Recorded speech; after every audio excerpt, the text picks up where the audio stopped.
Greetings everyone, in today's video I will show you how to download thread from Instagram. Before you get started, please subscribe our YouTube channel. So first of all, open up App Store or Google Play Store, then just search for thread.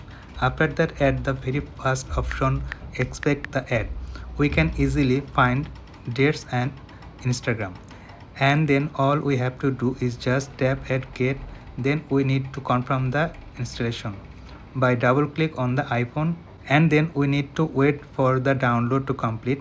Once it is done, we can open up Threads app, and the cool thing here is that we can save our Instagram username. It is already been added automatically, and then we can tap on it. On the next step, we can edit our name bio. Also we can add there some link, however we can just skip this step. Then we need to choose whatever you want to create, public or private profile. I am just going to keep it public and tap at next.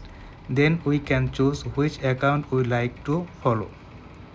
It shows us our Instagram followings and we can follow them in that way, or we can stop at follow all and then just tap at join threads.